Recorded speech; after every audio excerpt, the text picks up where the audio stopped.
about Donna Lee Kane.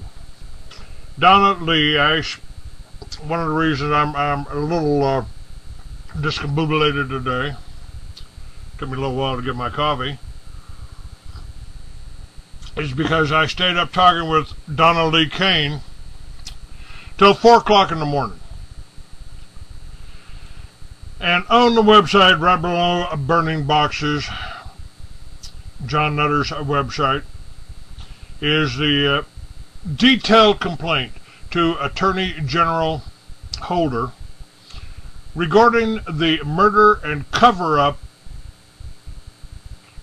of her husband Jerry Kane and his son Joe, by the chief of police of West Memphis, working with the Southern Poverty Law Center, and to be honored by Holder soon.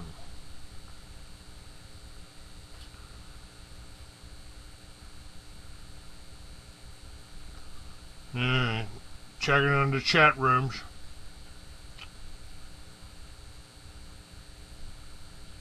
We got somebody saying, I hate America, not Americans, but the people who have taken over the government. That's been the case, Tishali. That's been the case throughout history. I mean, we have done some really rude things. Yeah, I'm glad you kicked industrial rudeness out.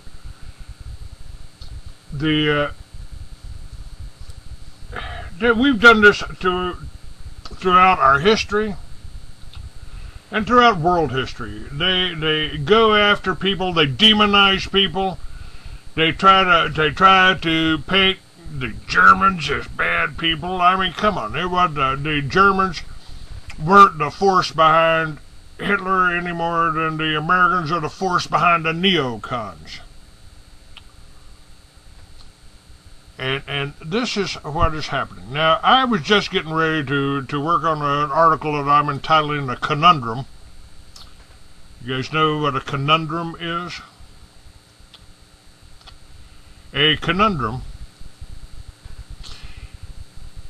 is a paradoxical, insoluble, or difficult problem, a dilemma. And that's what they do with the PSYOPs operation. Now,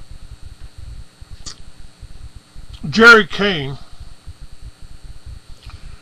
was that was a PSYOPs operation. They picked Jerry, I think, because he was giving out some valuable information, telling people that the government doesn't own us. We're responsible to each other, and here's how you can beat them in court. Here's how you can take back your sovereignty. Here's how you can take back your individuality. But the government decided to make sovereigns into a bad word. The exact same way they made militias into the bad guys. The bad guys. Now, if you don't know the situation with Jerry Kane, I'll refresh it. Jerry Kane was just coming from a seminar, I believe in Las Vegas, and headed on his way to Florida, and he went through West Memphis, Tennessee, Arkansas, I guess it was. At any rate, West Memphis, he went through there, and supposedly, and now when this whole scenario was staged and rigged the same way, oh my God, the same way this murder for hire case is going against Edgar Steele right now. I've had Edgar Steele's wife on my show. Edgar was on my show many times, and just possibly that's the reason he was targeted. Just perhaps. A lot of my guests have ended up going to jail, getting attacked, and of course I have been demonized probably more than anybody out there. And according to Southern Poverty Law's film that they made about this whole thing, demonizing Jerry Kane,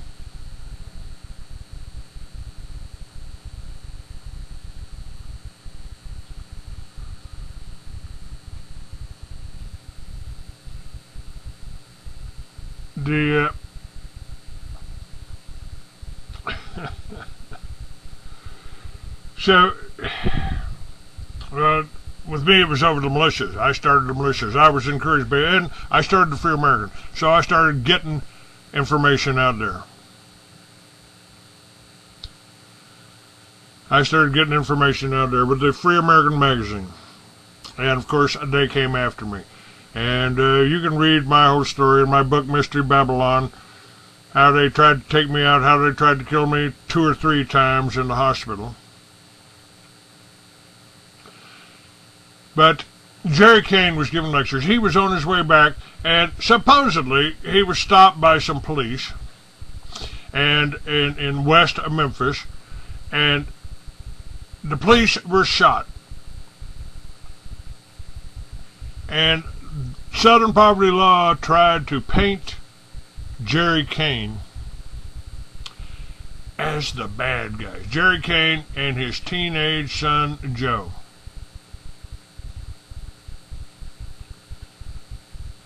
Now, let me see something. Maybe I can do this. Maybe I can, well, no, I'll do it this way. Let me tell you that Donna Lee Kane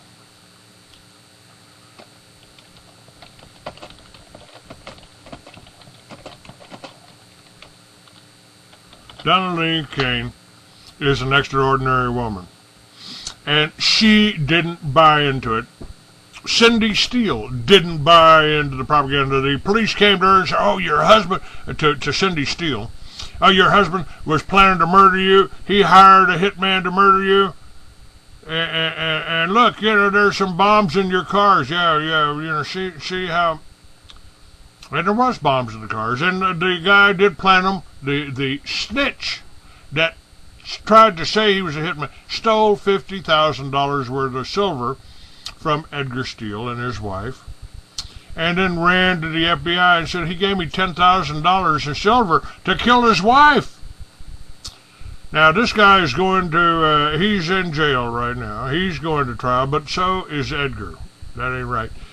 Jerry Lee Kane, they didn't even give a chance to go into trial. They didn't give a chance. They said he was pulled over. They said Joe shot the policeman, 2 policemen. But nothing worked. Nothing fit. And I'm gonna go into that in a moment.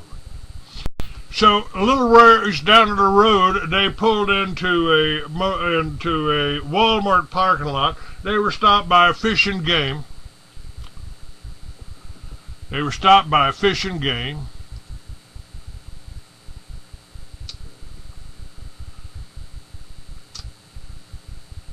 And they were shot multiple times. Now, one of the interesting parts about that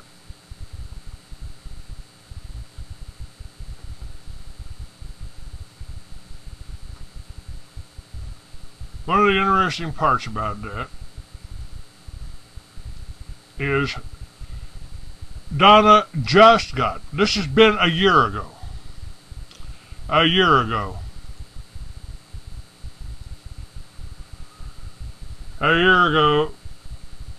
were shot. They were killed. A few months after that,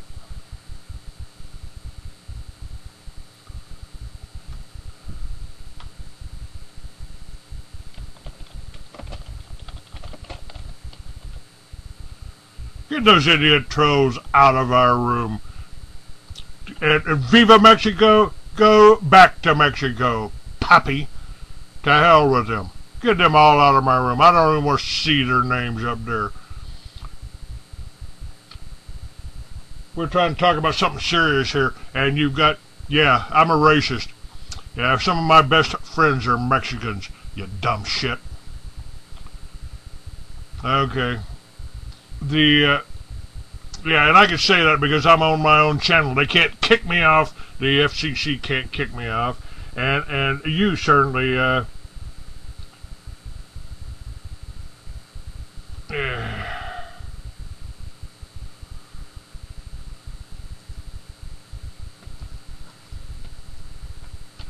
Okay. What me? We got a whole range of idiots in the chat room. So, just as soon as, if I see a stupid name like Taliban, you're gone. You're gone without even trying to find out if you got anything real to say. I ain't gotta put up with it.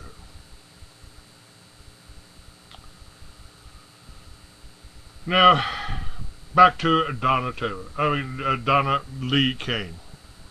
I spoke with her last night and talked to her. I talked to her last night. And she has prepared a complaint, a formal notice and demand for the U.S. Department of Justice to criminally investigate this matter fully based upon the information contained within this communication. Now, I'm going to try to get this communication out to everybody. It's up on the website. I invite all of you to go to my website, download this complaint. The complaint is dated 4/24/2011. She says, the official main evidence in the Jerry and Joe Kane murder case in West Memphis, Arkansas, May 20, 2010. This is the recorded 9/11 eyewitness call, the Arkansas State Police Case Summary Report, the Arkansas State Police Crime Laboratory Autopsy Report, and one traffic stop dash cam with no audio. There are glaring impossibilities within these four official main pieces of evidence, also other videos, articles, and audios. According to the Arkansas State Police Crime Lab report, autopsy reports, Jerry and Joe Kane murders were a double homicide. The sole eyewitness, Vincent Brown, stated in his 9/11 call, "These guys just shot a cop." Now, the dash cam shows a morbidly obese man alleged to be Jerry Kane, clearly never with a weapon. So either the sole eyewitness is lying or the dash cam is faked. It is impossible for both to be true. Sole eyewitness Vincent Brown stated in his 9/11 call, they are all with automatic weapons. The dash cam shows a morbidly obese man alleged to be Jerry Kane, never with a weapon. So either the sole eyewitness is lying or the dash cam is faked. It's impossible for both to be true. On Chief Paudert, Paudert, and you need to kind of write that name down.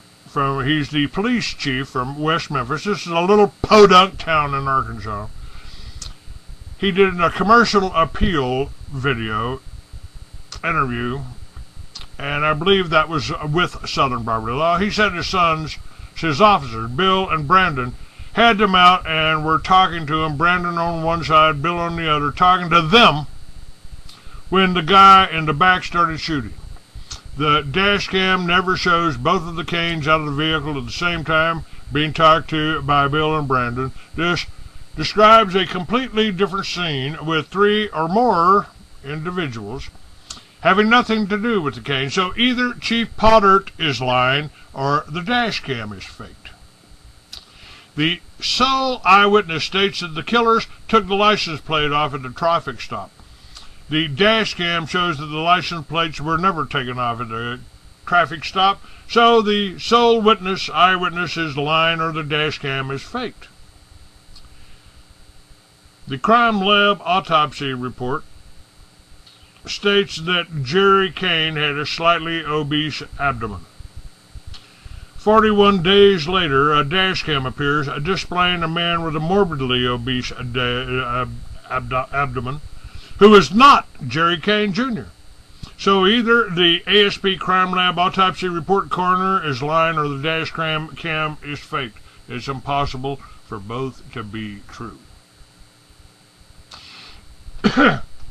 In the recorded 9/11 call, two 9/11 operators asked the sole eyewitness if the killer's car had Ohio tags. She said no. But 9/11 put an APB out that the killers had Ohio tags, despite the sole eyewitness distinctly saying no to Ohio tags. In the December 26th commercial appeal, Wren states that the Kanes marched towards him. This is Wren and Busby in the Walmart parking lot. Two more cops, I believe. The helicopter video shows the Kanes never left their minivan in the Walmart parking lot, let alone marched anywhere. So either Wren is lying or the helicopter video is doctored. It's impossible for both to be true. In the commercial appeal article, Wren stated as the suspects marched towards the officer, one of them reloaded, the clip slapped into the gun, metal on metal. The Kanes had one revolver, held 5 rounds, no clip. The Kanes had one AK-47 that didn't have a clip. It had a magazine that couldn't slap into the gun, metal on metal. What Wren heard was fellow officers reloading because it was impossible that it was the Kanes doing it. Why would fellow officers be reloading unless they had already unloaded their weapons? So either Wren is lying or the FBI custody of the property is lying. It's impossible for both to be true. December 26, 2010.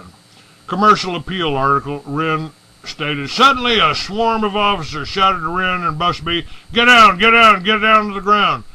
Wren and Busby, both blood-soaked, watched as fellow officers fired over their heads, pushing the suspects back into the van. Busby and Wren were shot by officers located around the scene, not by the Kanes. When Busby and Wren were ordered to stay down, get down to the ground, it was only after Busby and Wren got down that fellow officers were then firing over their heads. Prior to Busby and Wren told to stay down, get on the ground, Busby and Wren were directly in officers' line of fire around the Kanes van, and Busby and Wren were shot repeatedly by friendly fire. This is why they were told to stay down, get on the ground. Everyone saw the circular cross-firing stance of the officers shortly thereafter. Where are the ballistic reports? Why are they concealing evidence? The suspects were never out of the van marching to make it impossible to be pushed back into the van. Either Wren is lying or the helicopter video is doctored. It's impossible for both to be true. Suddenly there's a swarm of officers. Wren stated that suddenly a swarm of officers shouted to Wren and Busby, stay down, get down to the ground. But there is not one officer to be seen other than Wren and Busby, 20 yards in every direction from the aerial view of the helicopter. And considering there was a helicopter overhead, how could Wren hear anything from anybody? Either Wren is lying or the video is doctored. Chief Paudert said court was held in the parking lot that day, stating that if the Kanes had put down their weapons, they'd be alive and in jail. That is a bold-faced lie. The Kanes were not holding weapons, and the Kanes would not be in jail. This is sadly laughable non-evidence. This sadly laughable non-evidence would have cleared any wrongdoing of the Kanes surely and swiftly. These law enforcement officers were rogue vigilantes and killed an innocent family. According to the ASP Crime Lab autopsy report, the real Jerry Kane, the one with the slightly obese abdomen, not the obese actors that looked 12 months pregnant with breast, had been shot below his thumb through the palm of his left hand. Jerry Kane Jr.'s palm had to be facing towards Sheriff Busby and Wren in a defensive hand-up surrender mode when Wren shot him. There were no calls for surrender from Busby and Wren after Jerry Kane held his hands up in a surrender mode. He was shot. Put down what weapons, Chief? All hands are held up in surrender mode, palms forward. Now, considering weapons, Jerry Kane Jr. started to back his minivan away from the altercation, most likely horrified and very confused as to why his minivan had been cut off in the Walmart parking lot by an unmarked vehicle in the front of his minivan, and the actions that a carjacker would utilize, and why he was shot to begin with when hands up when the hero wildlife officer slammed his truck into Kane's minivan, then proudly recited how he shot 30 rounds at them. We have forensically analyzed the video frame by frame we used FLIR technology. No shots came from the minivans. However, many shots and shotgun loads were seen going into the Kane's van. They were slaughtered with extreme prejudice because it was believed they had killed Paudert and Evans at a prior stop. There were no calls for surrender. The Kanes had done nothing wrong to warrant a surrender. Chief Paudert grabbed his gun that day and said he was going down to Walmart and killed his suspects himself. Who is the domestic terrorist here? No sense letting petty things like facts or silly due process of real law, not color law, get in the way. Before he left, a SWAT officer came up to Chief Paudert and recounted how he had killed Jerry Kane. I waited until he looked at me, and then I blew his brains out, the SWAT man said. Who is the domestic terrorist here? He didn't say I waited until he looked at me and asked him to surrender. He refused, and then I blew his brains out. Who is the domestic terrorist here? He didn't say. I waited until he looked at me, raised a hand, thereby putting me in fear of my life, and then I blew his brains out. He said, I waited until he looked at me, and then I blew his brains out. Chief Paudert hugged and kissed the SWAT officer, saying, thank you. That is exactly what I would have done. Who are the domestic terrorists here?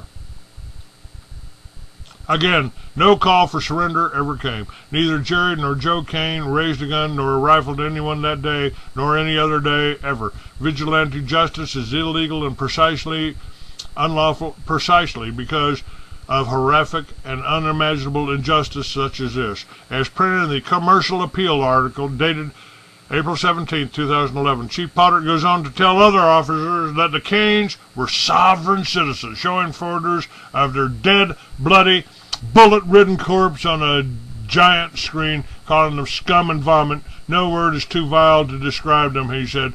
Chief Paudert warning officer and parading dead bodies of an innocent man and an innocent child. Who is the domestic terrorist here?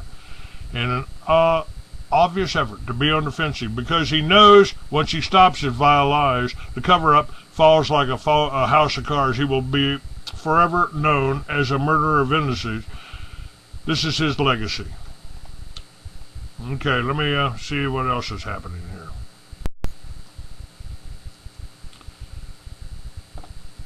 Oh, we had Osama in. Oh, yeah, Muslim. Okay. Yeah, we don't need, and we don't need guest Osama in here. What is wrong with you people? What is wrong with you people out there? And it's probably just as bad. Let me look over here. Yeah. You just tuned in. What's happening? What's happening? We're talking about Jerry and Joe Kane murdered by the West Memphis Police Department, and we're putting facts up here. And if you go and you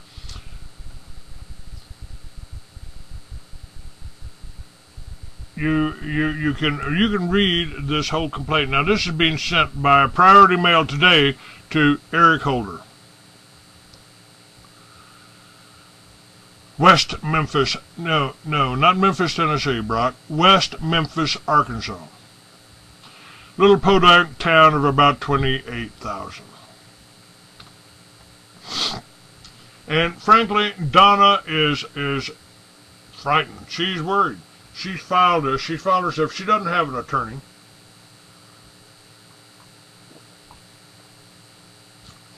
And Paudert is the chief of police of West Memphis. So that's who this complaint is directed about. Now, I pointed out to Donna we had a conversation. Maybe I can even bring that up.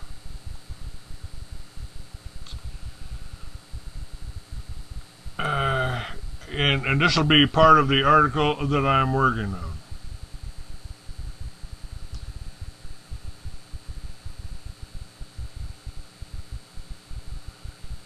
So, according to the ASP, remember, Jerry Kane had a slightly obese abdomen. Now, Jerry had lost some of the old pictures of Jerry could have resembled the guy in the photograph. But well, here's some of the facts about Jerry Kane. They said they had a homemade license plate. He did not have a homemade license plate. Jerry was a national, not a sovereign citizen. Jerry and Joe Kane were not racist. Jerry and Joe Kane believed the Constitution and laws. Speculation ran wild about a license plate being the cause for an alleged traffic stop. Chief Paudert has never corrected the speculation for both accounts. He did have an official, valid Ohio license tag number. He did have valid Ohio registration expiration date, June 2012. So Chief Paudert put out inaccurate statements and deliberate actions, deliberately withheld from the public facts that Jerry Kane's minivan had a valid Ohio license plate, deliberately withheld from the public that Jerry Kane's minivan was properly registered through the state of Ohio, willfully, knowingly, and maliciously classified Jerry and Joe Kane as sovereign citizens. Willfully, knowingly, and deliberately withheld from the public the fact that Jerry Kane's minivan had a proper Ohio license plate. So,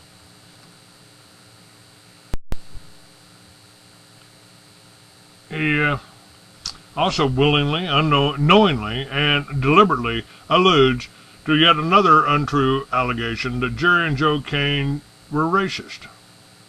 This could not be further from the truth. The City Council of West Memphis and the NAACP has had 3 public press conferences to get Paudert to resign for hypocrisy, racism, and brutal policing. Jerry and Joe Kane were murdered 2 weeks exactly after the 3rd public press conference. They willfully and knowingly and deliberately lied on March 29th when he said the FBI knew the Kanes were listed as domestic terrorists in 2005 and 2006. We have the FBI report that shows they didn't feel the Kanes were a threat for helping people with foreclosures and closed out the inquiry. They willfully, knowingly, and deliberately never revealed a reason for the traffic stop. There wasn't any reason. Okay, hold on.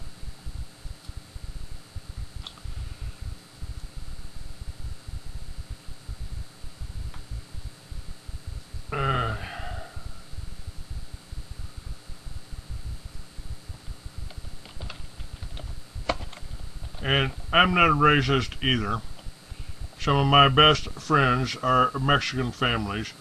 But for you people that are coming into my room with names like USA Satan, Mexico, and Pablo, get out of my room.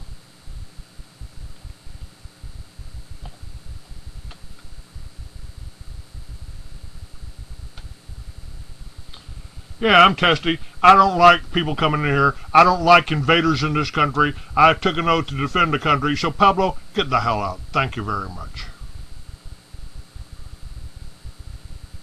Yeah, testy. I'm testy. I'm talking about a friend murdering me and being murdered by police here in America. So that don't make me really fond of the police system. But it wasn't the operators. It wasn't the police that did this. You know, the police and the soldiers, we all took an oath to defend the Constitution against all enemies, domestic and foreign. And let me do this.